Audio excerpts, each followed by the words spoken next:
3 دن سے بند اس گھر میں شدید تعفن اٹھ رہا تھا۔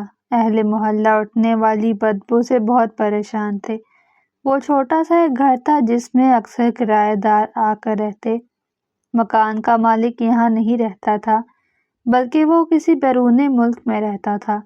اس کا کوئی رشتہ دار یہاں پر تھا جو اس مکان کو کرائے پر دیتا۔ لوگوں کی سمجھ میں یہ بات نہیں آ رہی تھی کہ آخر یہ اتنی شدید بدبو اس گھر سے کیوں اٹھ رہی ہے۔ کچھ لوگوں کا کہنا تھا کہ کیوں نہ اس گھر کو کھول کر دیکھا جائے، لیکن بعض لوگوں کا ماننا تھا کہ ہم بغیر کسی کی اجازت کے اس گھر کو نہیں کھول سکتے۔ کیوں نہ اس سلسلے میں پولیس کی مدد لی جائے۔ یہ بات سب لوگوں کے دل کو لگی۔ ویسے بھی تعفن اتنا شدید تھا کہ سانس لینا بھی دشوار ہو رہا تھا۔ پھر اہل محلہ نے جا کر پولیس کو اطلاع دے دی۔ 15-20 منٹ بعد پولیس وہاں موجود تھی۔ پولیس دروازہ کھولنے سے پہلے اہل محلہ سے کچھ پوچھ گچھ کر رہی تھی۔ لوگوں کا کہنا تھا کہ چند دن پہلے 2 میاں بیوی اس کرائے کے مکان میں رہنے آئے تھے۔ صرف وہ 10-15 دن ہی اس گھر میں رہے، پھر اچانک راتوں رات گھر خالی کر گئے۔ ویسے بھی وہ زیادہ تر اپنے کام سے کام رکھتے تھے اور گھروں میں تانگ چھانگ کرنا یہاں کسی کا شیوا نہ تھا۔ وہ دونوں میاں بیوی کون تھے، کہاں سے آئے تھے، کسی کو کچھ پتہ نہیں تھا۔ پھر تھوڑی دیر بعد ہی پولیس اہلکار نے اس دروازے کا تالا توڑا۔ اب پولیس انسپکٹر اور اس کے اہلکار اس گھر کا جائزہ لے رہے تھے۔ شدید بدبو کی وجہ سے انہوں نے اپنی ناک پر رومال رکھے ہوئے تھے۔ پولیس انسپکٹر غور سے اس گھر کے صحن کے فرش کو دیکھ رہا تھا۔ ایسا لگتا تھا جیسے کسی نے صحن کی زمین کو کھود کر دوبارہ سے برابر کیا ہو، اور شدید اٹھنے والا تعفن بھی یہیں سے آ رہا تھا۔ یوں چند مزدوروں کو بلا کر صحن کو کھدوایا جا رہا تھا، اور پھر جو کچھ زمین کے نیچے سے برآمد ہوا اس نے تمام لوگوں کو ہلا کر رکھ دیا۔ وہ ایک عورت کی لاش تھی جو صحن کے فرش کے نیچے دفن کی گئی تھی۔ گلی سڑی لاش نہ جانے کتنے دن سے اس زمین کے نیچے دفن تھی۔ اب اس لاش کو نکالا جا رہا تھا۔ پولیس اہلکار اہل محلہ سے اس شخص کا پتہ مانگ رہے تھے جو لوگوں کو یہ مکان کرائے پر دیتا تھا۔ نہ جانے کون عورت تھی وہ بیچاری قسمت کی ماری جس کی یہ حالت دیکھ کر لوگ توبہ توبہ کر رہے تھے۔ لوگوں سے یہ دل خراش منظر دیکھا نہیں جا رہا تھا۔ وہ قتل ہونے والی خاتون جو کوئی بھی تھی، اسے دیکھ کر ایسے لگ رہا تھا جیسے وہ 25 سال سے زیادہ کی نہیں تھی۔ نہ جانے کس کی ہستی کھیلتی گڑیا کو یوں برباد کر دیا گیا تھا۔ نور کالونی کا ایک چھوٹا سا گھر روشنیوں سے جگمگا رہا تھا۔ مجھ سمیت سب بے پناہ خوش تھے، اور کیوں نہ ہو، آج ان کی ایک لاڈلی بیٹی یعنی میری شادی تھی۔ مجھ سے چھوٹا صرف ایک بھائی تھا۔ ابو ایک چھوٹے سے سرکاری کلرک تھے اور اب میں گھر کے کام کاج کر لیتی۔ ہمارے محلے میں تھوڑے دن پہلے ہی ایک خاندان کرائے پر آ کر بسا۔ وہ رہ تو کرائے پر رہے تھے، لیکن ان کے ٹھاٹ باٹ دیکھ کر ایسے لگتا تھا جیسے وہ بہت رئیس تھے، کیونکہ ان کے پاس ایک بہت ہی خوبصورت گاڑی کے علاوہ بے پناہ دولت بھی تھی۔ ان کے گھر میں 3 مرد جبکہ 2 عورتیں تھیں۔ دونوں عورتیں زیوروں سے لتھڑی رہتی اور ہمارے محلے کی عورتیں دیکھ دیکھ کر ان پر رشک کرتی۔ وہ زیادہ گھریلو نہ تھیں، بلکہ اپنی بڑی سی گاڑی میں بیٹھ کر نہ جانے کہاں روزانہ جاتی، شاید اپنے امیر رشتہ داروں سے ملنے یا پھر کسی پارٹی وغیرہ میں۔ ان کی شان و شوکت دیکھ کر تو جیسے سب نے دانتوں تلے انگلیاں دبا لی۔ پھر چند دن بعد کچھ ایسا ہوا جس نے ہمارے پورے گھر کو حیران و پریشان کر دیا۔ وہ 2 عورتیں اور ان کا سربراہ جب ہمارے گھر پر آئے تو وہ دونوں عورتیں میرے امی ابو سے کہہ رہی تھیں کہ انہیں میں یعنی مہرین بے پناہ پسند ہے، اور وہ اپنے دوسرے نمبر والے بیٹے کے لیے میرا رشتہ مانگنا چاہتی ہیں۔ امی ابو شدید حیران تھے۔ وہ سوچ بھی نہیں سکتے تھے کہ اتنے امیر گھرانے سے میرا رشتہ بھی آ سکتا ہے۔ وہ بڑے پیار سے اصرار کر رہی تھی کہ انہیں میرے سوا کسی چیز کی ضرورت نہیں، اگر وہ خالی ہاتھ بھی اپنی بیٹی دے دیں گے تو ہم خوشی سے لے جائیں گے۔ ان کے اخلاق دیکھ کر امی ابو تو دل و جان سے ان پر فریفتہ ہو گئے۔ میں نے بھی 2-3 دفعہ ان کے سارے بیٹوں کو گلی سے گزرتے اور آتے جاتے دیکھا تھا۔ شکل و صورت میں تو وہ بھی اچھے تھے۔ یہ میری خوش قسمتی تھی کہ اتنے امیر گھرانے سے میرا رشتہ آیا تھا۔ امی ابو سوچنے کے لیے کچھ وقت مانگ رہے تھے، لیکن وہ عورتیں کہہ رہی تھیں کہ ہم یہاں پر زیادہ دن نہیں ٹھہر سکتے، کیونکہ اپنے چھوٹے بیٹے کی شادی کر کے ہم سب لندن میں شفٹ ہو جائیں گے۔ اسی لیے آپ کی بیٹی کی خوش قسمتی ہے کہ وہ بھی ہمارے ساتھ لندن چلی جائے گی۔ اب امی ابو زیادہ سوچ بچار نہیں کرنا چاہتے تھے۔ وہ میری قسمت پر اشک کر رہے تھے کہ ہماری بیٹی مہرین کتنی خوش نصیب ہے۔ اس کا پہلا رشتہ ہی اتنا اچھا آیا تھا کہ انکار کی کوئی گنجائش ہی نہیں تھی۔ یوں جھٹ پٹ جیسے میرا رشتہ آ گیا تھا، ویسے ہی جھٹ پٹ شادی کی تیاریاں شروع ہو گئیں، اور پھر ٹھیک 2 ہفتے کے بعد میں دلہن بنی بیٹھی تھی۔ میری عمر اب 20 سال تھی۔ میری آنکھوں نے آج تک کسی بھی شخص کے خواب نہیں دیکھے تھے، اسی لیے جس لڑکے جنید سے میری شادی ہو رہی تھی اسے میں دل ہی دل میں چاہنے لگی، حالانکہ ابھی تک میں نے اسے دیکھا تک نہ تھا، کیونکہ میں دلہن بن کر جنید کے گھر رخصت ہو گئی تھی۔ ابھی شادی کو 4 دن ہی ہوئے تھے جب میری ساس نے مجھے کہا کہ تمہارا پاسپورٹ اور ویزا آنے تک تم اپنے ماں باپ سے مل کر آ جاؤ، اس کے بعد ہم دوسری جگہ شفٹ ہونے والے ہیں۔ اپنی ساس کی یہ باتیں سن کر میری آنکھیں بھر آئیں، کیونکہ اتنی دور جانے کا میں نے کبھی سوچا نہیں تھا۔ جب میں نے اپنی امی ابو کو ساس کی ساری باتیں بتائیں تو ان کی آنکھوں میں بھی آنسو آ گئے۔ پھر وہ مجھے کہنے لگے کہ ہماری فکر مت کرو، یہ تمہاری قسمت کی خوش نصیبی ہے، تم دوسرے ملک میں جا کر اتنا عیش کرو گی، بس ہمیں فون کر کے اپنی خیریت سے ضرور آگاہ کرتی رہنا۔ امی ابو کو مل کر میں اپنے سسرال واپس چلی آئی۔ اب سامان دوسرے شہر میں شفٹ کیا جا رہا تھا۔ نہ جانے آگے چل کر میری قسمت میں کیا لکھا تھا، اچھا یا برا، مجھے کچھ پتہ نہیں تھا۔ میں اداس سی اپنے باپ کے گھر کو دیکھ رہی تھی، جسے میں ہمیشہ ہمیشہ کے لیے چھوڑ کر جا رہی تھی۔ وہ 1.5 عمر میاں بیوی پولیس کے سامنے بیٹھ کر آنسو بہا رہے تھے۔ وہ پولیس انسپکٹر سے رو رو کر کہہ رہے تھے کہ خدا کے لیے انسپکٹر صاحب کچھ کریں۔ ہماری بیٹی کی 6 مہینے پہلے شادی ہوئی تھی، لیکن ان 6 مہینوں میں ایک بار بھی ہمارا اس سے رابطہ نہیں ہوا۔ نہ جانے ہماری بیٹی کس مصیبت اور پریشانی میں ہے۔ اگر آپ نے جلدی کچھ نہ کیا تو ایسا نہ ہو کہ کہیں ہماری بیٹی کی جان کو کوئی خطرہ ہو۔ پولیس انسپکٹر شمشاد غور سے ان دونوں میاں بیوی کی باتیں سن رہے تھے۔ پھر وہ ان سے کہنے لگے، دیکھیں بڑے میاں، آپ نے اتنی دیر کیوں کی اپنی بیٹی کی گمشدگی کے بارے میں بتانے میں؟ اگر آپ نے چیز سے اپنی بیٹی کی شادی کی تھی تو ایسا کیسے ہو سکتا ہے کہ جس سے آپ نے شادی کی ہو اس کے بارے میں آپ کو جانتے ہی نہ ہوں؟ وہ بڑے میاں پولیس انسپکٹر سے کہنے لگے، انسپکٹر صاحب، میں آپ کو کتنی دفعہ بتا چکا ہوں کہ وہ لوگ جن سے میں نے اپنی بیٹی کی شادی کی تھی نئے نئے ہمارے محلے میں بسے تھے۔ زیادہ تر لوگ ان کے بارے میں نہیں جانتے تھے۔ انہوں نے اتنے سبز باغ دکھائے کہ میں نے بنا تفتیش کیے اپنی بیٹی کا رشتہ طے کر دیا۔ بظاہر ان کے کچھ گھریلو مسائل تھے جن کی وجہ سے وہ بار بار کہہ رہے تھے کہ انہیں شادی کی بہت جلدی ہے۔ اب وہ نہ جانے میری بیٹی کو کس شہر میں لے جا کر بس گئے، لیکن میری بیٹی سے ہمارا کوئی رابطہ نہیں ہو پا رہا۔ ایک پولیس انسپکٹر شمشاد نے ان سے کہا، ٹھیک ہے، ہم جلد ہی آپ کی بیٹی کی گمشدگی کی تحقیقات شروع کرتے ہیں۔ آپ اس کی کوئی تصویر ہمیں دے دیں تاکہ اس کی تصویر دیکھ کر ہم لوگوں سے کچھ پوچھ گچھ کر سکیں۔ اب وہ دونوں 1.5 عمر میاں بیوی مایوسی سے واپس جا رہے تھے۔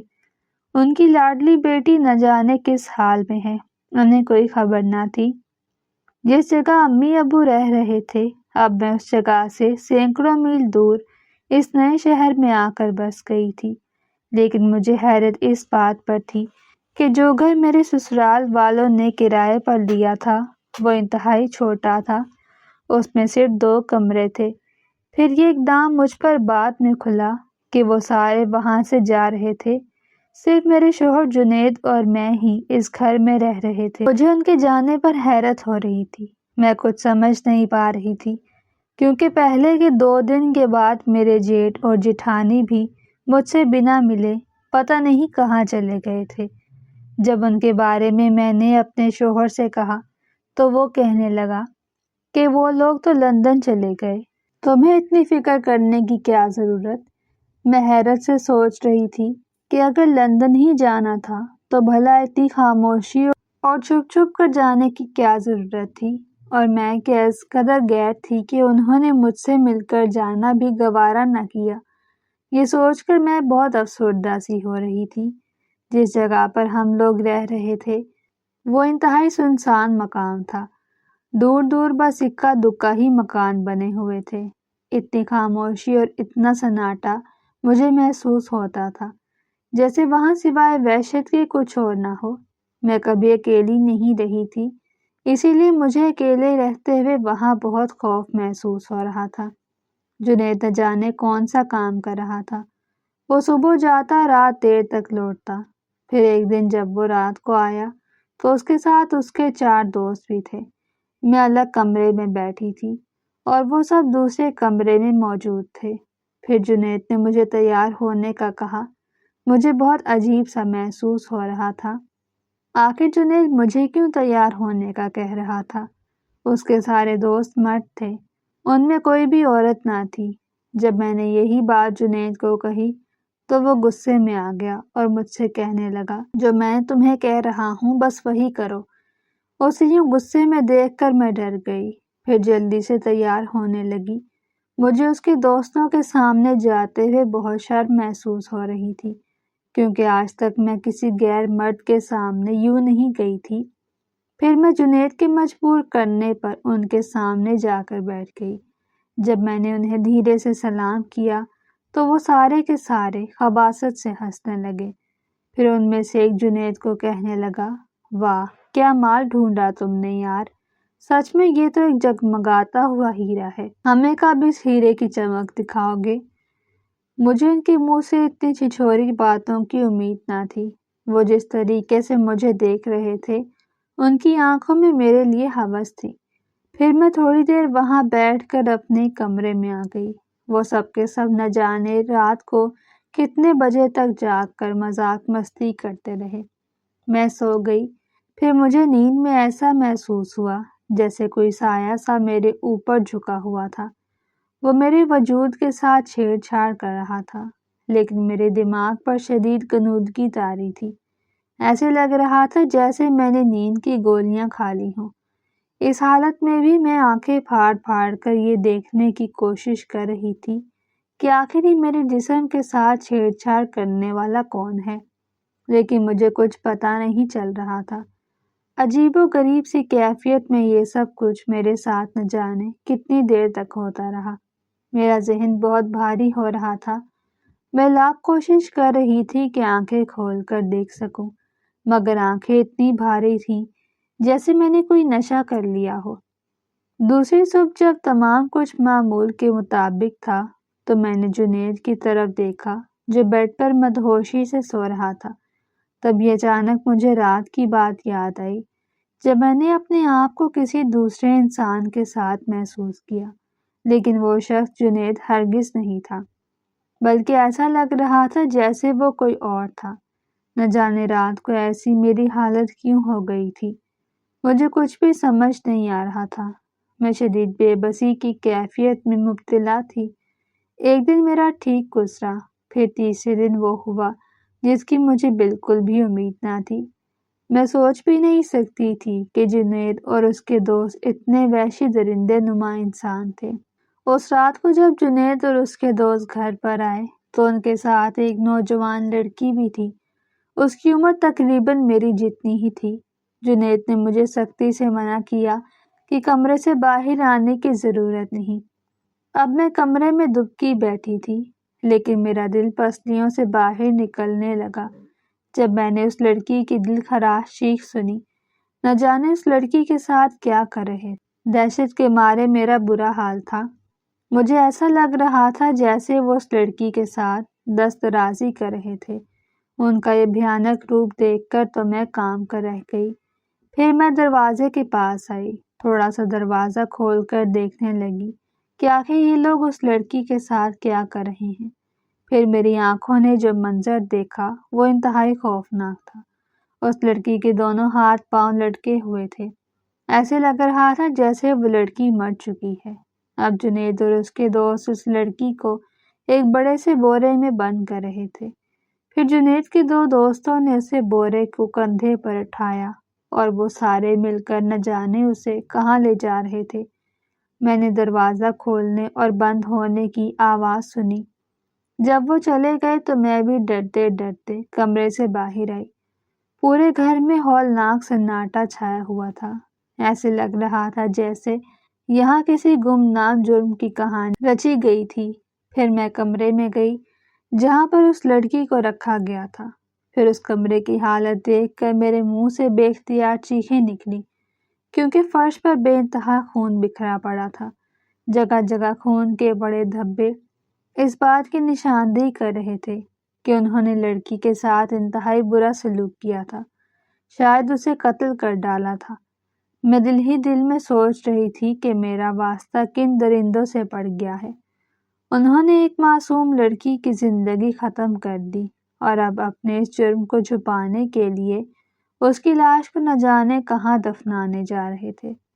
مجھ میں اتنی ہمت بھی نہ تھی کہ میں یہاں سے بھاگ کر کہیں جا سکوں۔ خوف کے مارے میں کمرے میں بیٹھ کر ہچکیاں لیتے ہوئے رونے لگی۔ کاش میں اس معصوم لڑکی کو بچا پاتی۔ پتہ نہیں کون تھی، کس کی بیٹی تھی۔ انہی بھیڑیوں نے تو اس معصوم لڑکی کو اتنی بے دردی سے قتل کر دیا تھا۔ پھر 2 گھنٹے بعد میں نے دروازہ کھولنے کی آواز سنی۔ میں سمٹ کر بیٹھ گئی۔ اب جنید اکیلا واپس آیا تھا۔ اس کے دوست شاید اپنے اپنے ٹھکانوں پر چلے گئے تھے۔ ایک لڑکی کا تازہ خون دوسرے کمرے میں بکھرا پڑا تھا، لیکن جنید کو شاید کوئی ہوش نہ تھا۔ پھر وہ کمرے میں آیا اور مجھ سے اپنے کپڑے نکالنے کا کہنے لگا۔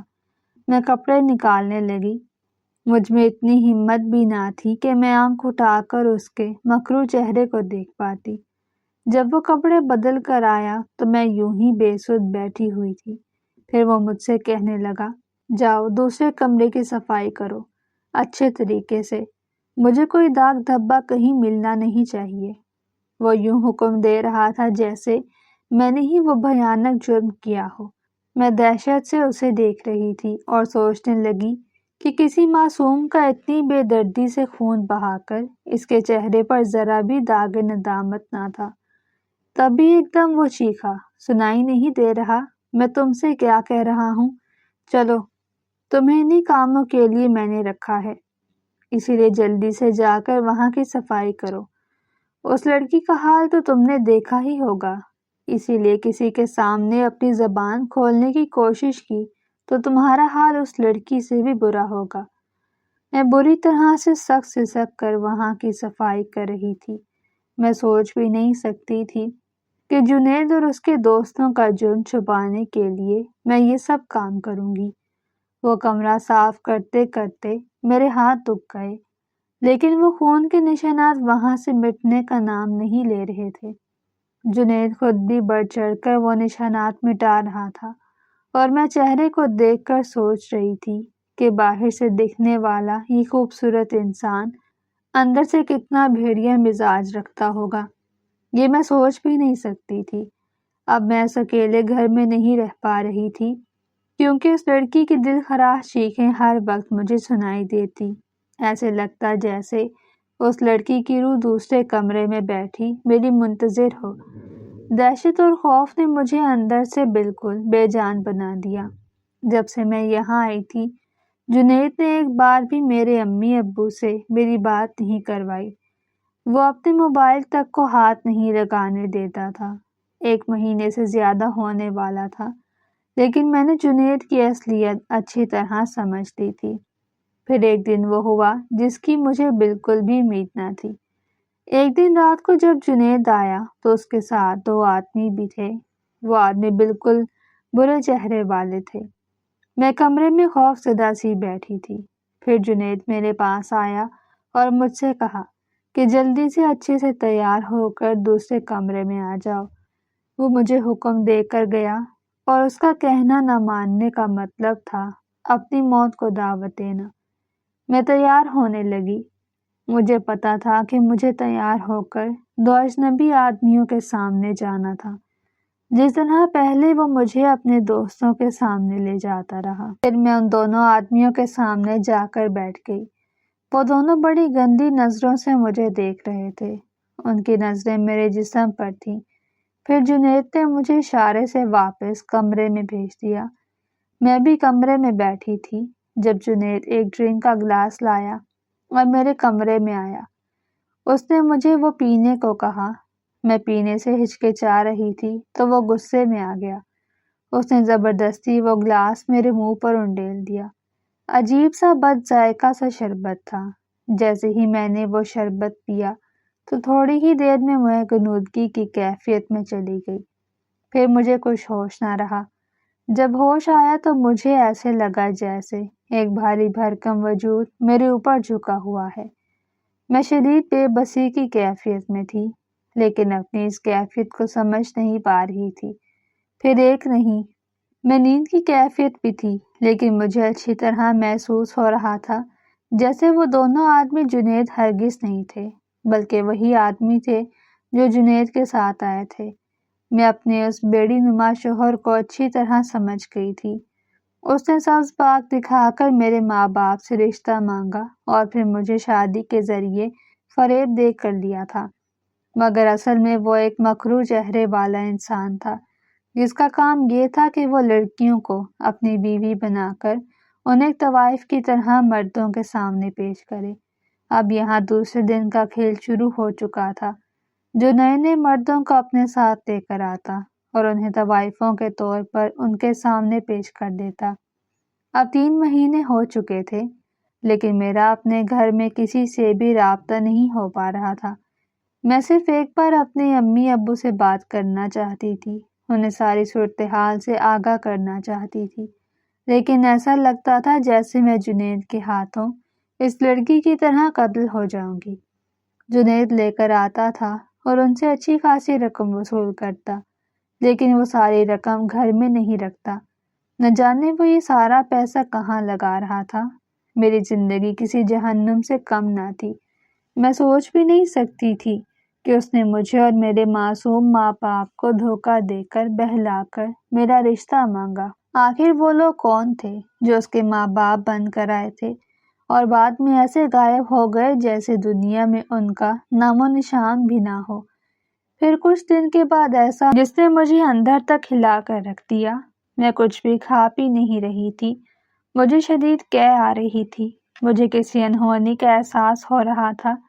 جب میں نے یہ بات جنید کو بتائی تو وہ شدید غصے میں آ گیا اور مجھے کہنے لگا، تم تو 70 مردوں کے ساتھ سوئی ہو، نہ جانے کس کا گند ہے، چلو نکالو اس کو اپنے جسم سے۔ جنید کے سامنے ہاتھ جوڑنے لگی، اسے کہنے لگی، جنید خدا کے لیے ایسا نہ کرو، میں نے صرف تم سے شادی کی تھی، مجھے پتا ہے کہ یہ صرف ہمارا بچہ ہے، تم اسے کچھ نہ کرو۔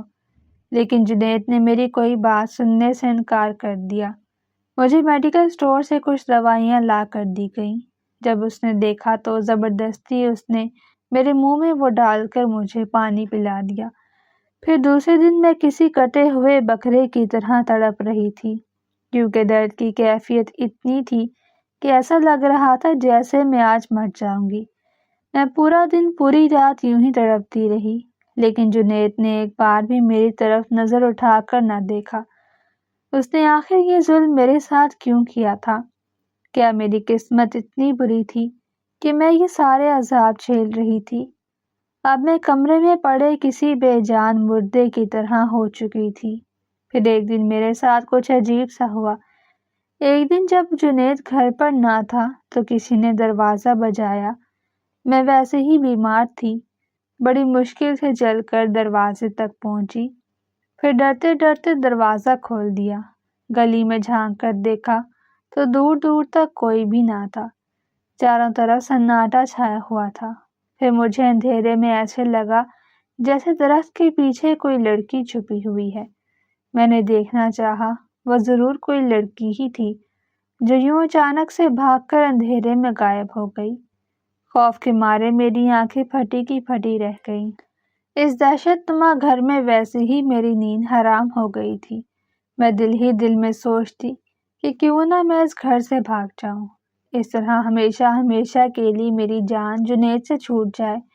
لیکن پھر مایوس ہو کر سوچتی کہ ایسا کرنا میرے لیے ناممکن ہے، کیونکہ یہ شہر میرے لیے نیا ہے، مجھے اس کے بارے میں کچھ بھی معلوم نہیں، اور اگر جنید نے مجھے تلاش کر لیا تو شاید وہ مجھے اتنی بری موت دے کہ میں اندازہ بھی نہ لگا سکوں۔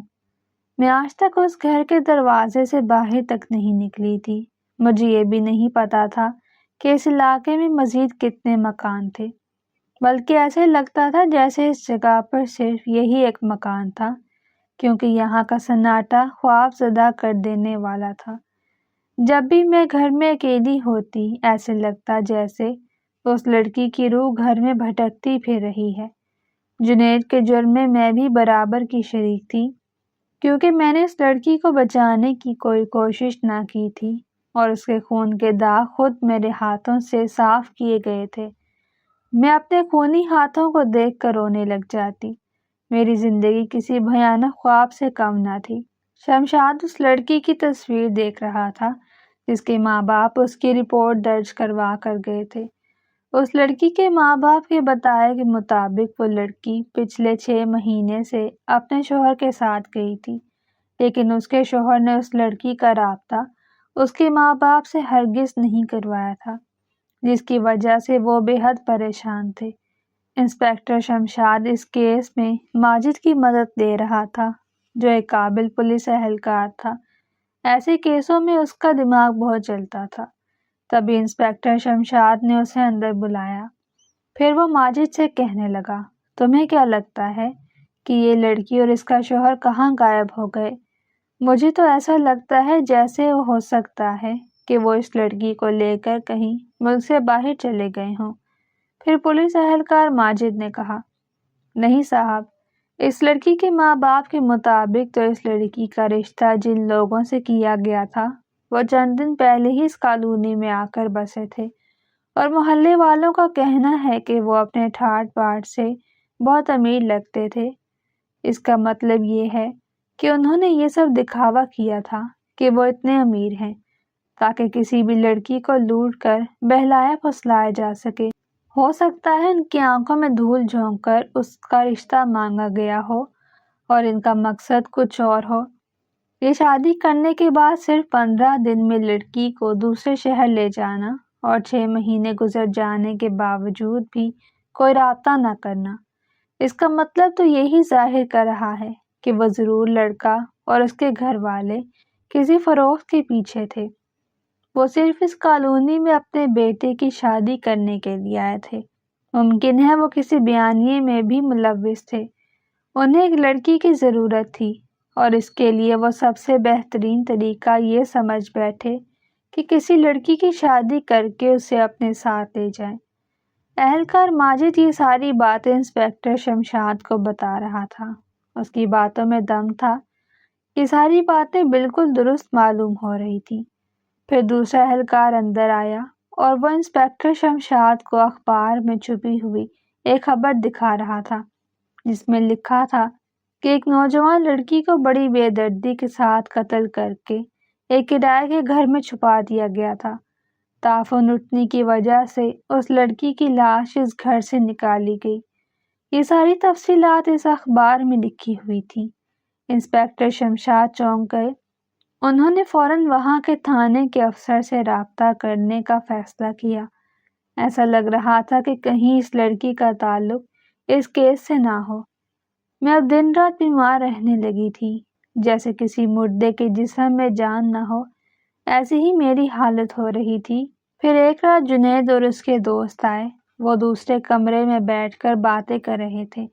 میں نے اپنے کانوں سے سنا جب جنید اپنے دوستوں سے کہہ رہا تھا، یار یہ لڑکی تو 6 مہینے میں ہی مریض بن گئی، جب دیکھو بیماری کا ڈرامہ کرتی ہے۔ اب میرا دل تو اس لڑکی سے بھرتا جا رہا ہے، ایسے لگتا ہے اس کا کوئی نہ کوئی بندوبست کرنا پڑے گا۔ جواب میں جنید کا دوست اس سے خباثت سے ہنسا اور کہنے لگا، پر تمہارے تو اس سے دل بھر گیا ہے، تم اپنی بیوی مجھے دے دو، چند دن میں اسے ٹھیک کر دوں گا۔ پھر جنید اسے کہنے لگا، ہاں ہاں، جیسے تم نے تو اس کے ساتھ عیاشی نہیں کی، تم بھول گئے جب تم اس کے لیے یوں تڑپ رہے تھے اور میں نے تمہیں اجازت دی تھی۔ پھر جنید کا دوست کہنے لگا، ہاں تم نے اجازت دی تھی، لیکن تم بھول رہے ہو کہ بدلے میں تم نے مجھ سے پورے 2 لاکھ روپے لیے تھے۔ میں دوسرے کمرے میں رو رہی تھی، ان کی گھٹیا برے لوگوں کی آوازیں میرے کانوں میں صاف سنائی دے رہی تھی، ساتھ ہی ساتھ مجھے جنید کی یہ بات خوفزدہ کر رہی تھی جو وہ میرے بارے میں اپنے دوستوں سے کہہ رہا تھا، اس کا کوئی نہ کوئی بندوبست کرنا پڑے گا۔ اس کا مطلب ہے وہ مجھے بھی اس لڑکی کی طرح مار دینا چاہتا ہے۔ نہیں، میں اتنی بھیانک موت نہیں مر سکتی، مجھے اپنے لیے کچھ نہ کچھ کرنا ہوگا۔ یہ سوچ کر تو میرے جسم سے روح نکلنے کو ہوئی۔ شاید ان کی یہ خوفناک باتیں سن کر میں ویسے ہی دہشت کے مارے مر جاتی۔ پھر ایک رات دوبارہ دروازے پر دستک ہوئی، جب جنید گھر پر نہ تھا۔ میں سوچنے لگی کہ اس کے شیطان دوست اسی کی غیر موجودگی میں نہ آ گئے ہوں۔ پھر دوبارہ دستک ہوئی تو نہ چاہتے ہوئے بھی مجھے اٹھ کر دروازہ کھولنا پڑا۔ پھر میرے منہ سے چیخ نکلتے نکلتے رہ گئی، کیونکہ میرے سامنے وہ لڑکی کھڑی تھی جو چند دن پہلے مر چکی تھی۔ اس سے پہلے کہ میں خوف کے مارے چیخ اٹھتی، اس نے اچانک میرے منہ پر ہاتھ رکھ دیا، پھر وہ دھیرے سے اندر آ گئی۔ میں کہاں گئی تھی؟ وہ مجھے یوں خوفزدہ دیکھ کر کہنے لگی، دیکھو ڈرو مت، میں تمہیں کوئی نقصان نہیں پہنچانے آئی ہوں، بلکہ تمہاری مدد کرنے کی غرض سے آئی ہوں۔ میں ڈرتے ڈرتے اس سے کہنے لگی، تم تو مر چکی تھی، تو کیا تمہاری روح یہاں پر آئی ہے؟ وہ لڑکی مجھے کہنے لگی، نہیں پاگل، میں مری نہیں تھی، بلکہ فقط بے ہوش ہوئی تھی۔ انہوں نے میرے سر پر حملہ کیا تھا، جس کی وجہ سے میرا خون بے تحاشا بہنے لگا۔ پھر انہوں نے مجھے جنگل میں پھینک دیا۔ میں پوری رات وہاں پڑی رہی، لیکن میری قسمت اچھی تھی۔ جب وہاں سے گزرنے والے ایک راہگیر نے مجھے وہاں پڑا دیکھا تو اس نے مجھے ہسپتال پہنچا دیا۔ میرے سر پر گہرا زخم تھا، لیکن وہ زخم ایسا تھا کہ میری زندگی کو بچایا جا سکتا تھا۔ پھر شاید اللہ نے میری قسمت میں مزید زندگی رکھی تھی، اسی لیے ڈاکٹروں کی محنت اور کوشش سے وہ زخم بالکل ٹھیک ہو گیا اور میری جان بچ گئی۔ جنید اور اس کے دوست یہی سمجھتے رہے ہیں کہ میں مر چکی ہوں، لیکن میں ان سے چھپ کر تم سے ملنے آئی ہوں، کیونکہ مجھے عزت پر ناز تھا۔ اس لڑکی نے مجھ سے کہا، اگر تم ان لوگوں کے چنگل سے نکلنا چاہتی ہو تو جلدی سے مجھے اپنے ماں باپ کا بتا دو، تاکہ میں انہیں تمہارے بارے میں سب کچھ بتا کر اس بھیڑیے سے تمہاری جان بچا سکوں۔ جلدی کرو، میرے پاس ٹائم بہت کم ہے۔ اگر جنید نے مجھے یہاں دیکھ لیا یا اسے یہ پتہ چل گیا کہ میں تمہاری مدد کرنے کی غرض سے یہاں آئی ہوں، تو شاید وہ ہم دونوں کو قتل کر دے۔ میرے پاس کوئی کاغذ نہیں تھا، اسی لیے میں نے منہ زبانی ہی اسے اپنے گھر کا پتہ بتا دیا، جسے سن کر وہ وہاں سے غائب ہو گئی۔ میں سوچ بھی نہیں سکتی تھی کہ وہ لڑکی یوں فرشتہ بن کر میری زندگی میں آئے گی۔ اب مجھے ایک چھوٹی سی امید کی کرن نظر آ رہی تھی۔ جلدی سے اس بات کی منتظر تھی کہ کب وہ لڑکی میرے لیے کوئی خوشخبری لے کر آئے، یا شاید میرے ماں باپ ہی مجھ تک پہنچ جائیں۔ انسپکٹر شمشاد اس گم شدہ لڑکی کے کیس کو لے کر بہت سنجیدہ تھے۔ وہ چاہ رہے تھے کہ جلد از جلد اس لڑکی، جنید اور اس کے گھر والوں کا کوئی نہ کوئی سراغ ملے۔ تبھی اچانک اس لڑکی کے ماں باپ کے ساتھ ایک لڑکی بھی تھی۔ لڑکی کا باپ انسپکٹر شمشاد کو کہنے لگا، صاحب جی، یہ لڑکی جان کہ میری بیٹی کو کہاں رکھا گیا ہے، اس نے مجھے یہ بات بتائی تھی۔ انسپکٹر شمشاد حیرت سے اس لڑکی کو دیکھنے لگے جو یہ سب کچھ بتا رہی تھی۔ اس کی کہی ہوئی ایک ایک بات سچ معلوم ہوتی تھی۔ پھر انسپکٹر شمشاد اس لڑکی سے کہنے لگے، آپ کو یقین ہے نا کہ وہی لڑکی ہے؟ وہ لڑکی اعتبار سے کہنے لگی، جی صاحب جی، میں اسی مظلوم لڑکی سے مل کر آ رہی ہوں اور اس نے مجھے اپنا مکمل پتہ بتا دیا تھا۔ اس کی جان کو خطرہ ہے، اسی لیے آپ لوگ جلدی سے اس جگہ پر چھاپا مارنے کی کوشش کریں، ایسا نہ ہو کہ وہ بھیڑیے اس کا بھی قتل کر دیں۔ اس لڑکی کی بات سن کر پولیس فوراً حرکت میں آ گئی۔ اب پولیس جلد از جلد وہاں چھاپا مارنے کی تیاری کر رہی تھی۔ میرا انتظار شدید ہوتا جا رہا تھا، میں راتوں کو سو بھی نہیں پا رہی تھی۔ پھر ایک دن جنید اور اس کے دوست گھر پر آئے۔ جنید شاید مجھے سوتا ہوا سمجھ رہا تھا، اسی لیے مجھے کمرے میں دیکھ کر واپس چلا گیا۔ وہ نہ جانے مجھ سے کیا کہنے آیا تھا، لیکن میں جاگ رہی تھی اور ان کی ساری باتیں سن رہی تھی۔ میں نے سنا کہ وہ کہہ رہا تھا، یار تم نے اس لڑکی کا مرڈر کیا تھا جو قصور سے بھاگ کر تمہارے ساتھ آئی تھی۔ تو اس کا دوست نواز خباثت سے ہنسا اور کہنے لگا، کیا کرنا تھا یار، سالی بہت تنگ کر رہی تھی، بار بار مجھ سے اپنے زیورات مانگ رہی تھی جو بھاگتے وقت اس نے اپنے گھر سے لے کر آئی تھی۔ میں نے وہ زیور بیچ کر عیاشی کر دی، اس نے کہا کہ واپس لا کر دوں، اسی لیے ٹھکانے لگا کر یہ سکون ملا۔ ان عورتوں کا یہی مسئلہ ہے، پہلے عاشقی کے چکر میں پڑ جاتی ہیں، پھر اپنے گھر والوں کو یاد کرتی رہتی ہیں۔ جنید اس سے پوچھنے لگا، اچھا تم نے عظمیٰ کو کیسے ٹھکانے لگایا تھا؟ جواب میں نواز نے جو کچھ اسے تفصیل سے بتایا وہ سن کر میرے رونگٹے کھڑے ہو گئے۔ وہ کہہ رہا تھا کہ اس نے پہلے ایک انجان جگہ پر کرائے پر گھر لیا اور 10 دن اس گھر میں رہنے کے بعد عظمیٰ کو وہیں قتل کر کے دفن کر دیا اور راتوں رات وہاں سے فرار ہو گیا۔ محلے والوں کو پتہ تک نہ چل سکا کہ اس گھر میں کون آیا تھا اور کون رہ کر گیا تھا۔ وہ یہ سب کچھ بڑی ہوشیاری سے جنید کو بتا رہا تھا۔ جواب میں جنید کہہ رہا تھا، واہ یار تمہاری ہوشیاری کے کیا کہنے۔ پھر وہ کہہ رہا تھا کہ مجھے بھی ایسا کوئی بندوبست کرنا پڑے گا، کیونکہ یہ ظالم اگر یہاں سے فرار ہو گیا تو اس نے ہم سب کو گرفتار کروا دینا ہے۔ اس کے ہر لفظ سے دہشت ٹپک رہی تھی اور میں ان کی خوفناک باتیں یوں دکھی ہو کر سن رہی تھی جیسے میرے اندر سانس ہی نہ ہو۔ اب تو مجھے لگنے لگا کہ شاید میری مدد کے لیے آسمان سے کوئی فرشتہ اترے گا، کیونکہ مجھے ایسی کوئی امید نظر نہیں آ رہی تھی کہ امی ابو وقت پر پہنچ جائیں گے۔ میں نے دل میں سوچ لیا تھا کہ شاید میرا انجام بھی اسی عظمیٰ کی طرح ہوگا۔ پھر دوسرے دن جیسے وہاں بھیانک سازش جاری تھی۔ رات کے 2 بجے جب جنید اور اس کے دوست اندر آئے، جنید اپنا سارا سامان سمیٹ رہا تھا۔ میں نے اسے سامان سمیٹتے ہوئے دیکھا تو وہ مجھے کہنے لگا، جنید ہم کہاں جا رہے ہیں؟ وہ میری طرف دیکھنے لگا، مکاری سے بولا، ہم نہیں، صرف میں یہاں سے جا رہا ہوں، تم ہمیشہ اسی گھر میں رہو گی۔ میں اس کی کوئی بھی بات سمجھ نہیں پا رہی تھی۔ پھر یہ دیکھ کر میرا خوف سے برا حال ہو گیا کہ وہ سب مل کر ایک کھڈا کھود رہے تھے۔ میں چپ چاپ کسی لاش کی طرح انہیں یہ سب کرتا دیکھ رہی تھی۔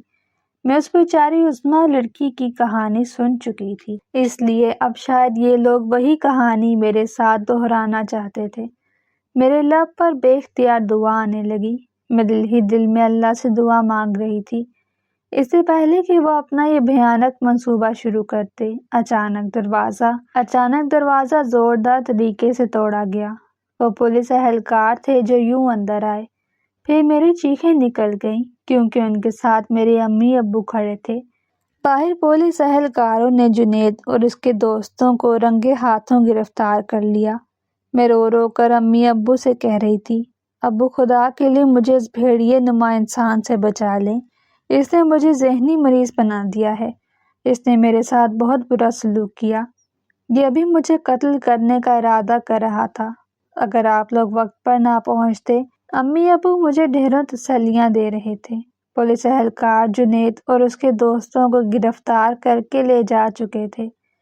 امی ابو سے پوچھنے لگی کہ آخر آپ کو اس گھر کا کیسے پتہ چلا اور آپ نے اتنی دیر کیوں کی ہماری بیٹی کو ڈھونڈنے میں؟ پھر امی مجھے کہنے لگی، بیٹا اگر وہ لڑکی ہمیں نہ بتاتی تو شاید ہمیں زندگی بھر یہ پتہ نہ چلتا کہ ہماری بیٹی کس مصیبت سے گزر رہی ہے۔ اب میں امی ابو کے ساتھ صحیح سلامت اپنے گھر واپس جا رہی تھی۔ انسپکٹر شمشاد بے حد خوش تھے کیونکہ انہوں نے اس گمشدہ لڑکی کی جان بچا لی تھی۔ وہ لڑکی مہرین ایک نفسیاتی مریض کے ساتھ رشتہ ازدواج میں منسلک ہو گئی تھی۔ پھر انسپکٹر شمشاد نے اہلکار ماجد کو اندر بلایا اور اسے کہنے لگے کہ کچھ پتہ چلا اس لڑکی کے شوہر اور اس کے دوست کن کن جرائم میں ملوث تھے۔ میں چاہتا ہوں یہ کیس اتنا مضبوط ہو کہ وہ سارے مجرم ساری زندگی جیل میں رہیں اور کبھی باہر نہ آئیں۔ انسپکٹر شمشاد کی بات سن کر اہلکار ماجد نے کہا، جی صاحب، یہ سارے نوجوان ایک گینگ کے طور پر کام کرتے تھے۔